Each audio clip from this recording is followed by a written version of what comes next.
Après ce dernier volet, le yaourt n'aura plus de secret pour vous.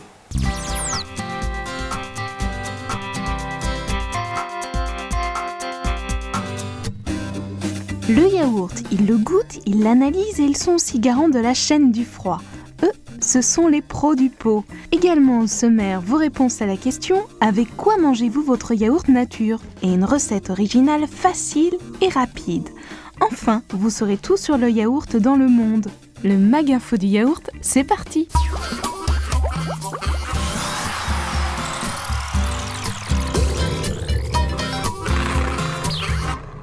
Du lait qui arrive tout droit de la ferme à l'usine jusqu'au pot, le yaourt est l'objet de nombreux contrôles, notamment gustatifs.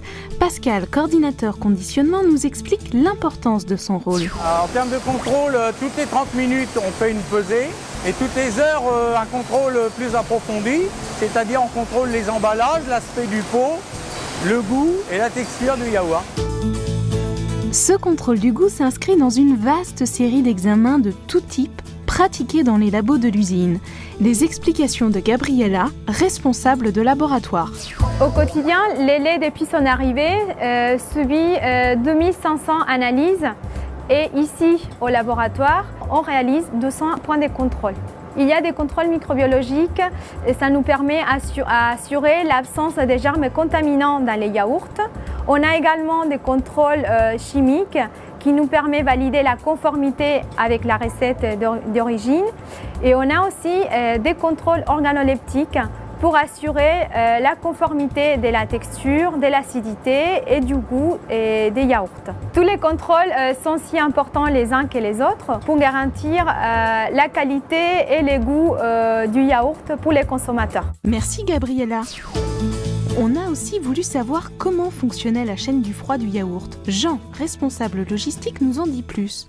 La chaîne du froid se concrétise tout simplement à l'arrivée déjà des yaourts des usines sur un entrepôt logistique. On prend la température du camion, la température du produit, on vérifie que ça soit bien dans les normes de température entre 2 et 6 degrés.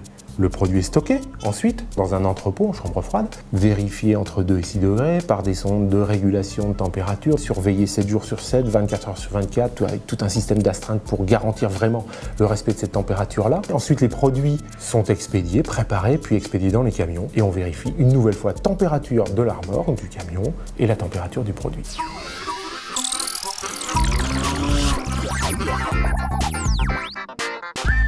Quand je mange un yaourt nature, je l'agrémente avec de la confiture. Graines de lin et miel, voilà. Un peu de miel, des noix. Je l'aime avec un petit peu de la confiture. Ce qui se marie bien, c'est un peu les céréales avec un peu de sucre. Rien, un peu de sel à la rigueur, mais rien d'autre. Nature. Appétissant tout ça. Mais notre chef a une idée pour vous, petits gourmands. J'ai une recette super simple du quotidien qu'on peut faire à tout moment, qui est très rapide à faire, qui sont des tomates farcies au thon. Il nous faut du yaourt, de la moutarde, du sel et du poivre, des tomates et du thon, avec des petits cornichons. On va commencer par réaliser notre petite mayonnaise. Alors, il nous faut du yaourt, du sel, du poivre, un petit peu de moutarde. C'est extrêmement simple et rapide. Vous voyez, hop, c'est fait. Ma mayonnaise est prête. Maintenant, on va réaliser nos tomates farcies. Je vais écraser le thon de façon d'abord à ce qu'il soit bien en petits morceaux. Vous pouvez mettre généreusement la mayonnaise, vu que justement c'est du yaourt. Là, il n'y a pas à hésiter, on peut en mettre vraiment une bonne quantité. On va ajouter nos cornichons dans notre mélange de thon et de mayonnaise au yaourt. On va remélanger pour bien incorporer les petits morceaux de cornichons. Maintenant, on va préparer les petites tomates. Je découpe le dessus de la tomate. Après, je vais mettre un petit coup de couteau pour pouvoir les vider. Voilà. Alors, vu que c'est une recette très simple, vous pouvez la faire en famille, vous pouvez éventuellement la réaliser avec vos enfants. C'est quelque chose qui les amuse beaucoup et qui est très facile à faire. On replace pour une jolie présentation les petits capuchons un peu décalés pour qu'on voit bien l'intérieur de ce qu'il y a à l'intérieur de la tomate. Alors voilà, la recette est finie. Vous avez vu, c'est super simple, c'est rapide et c'est facile. Bon appétit!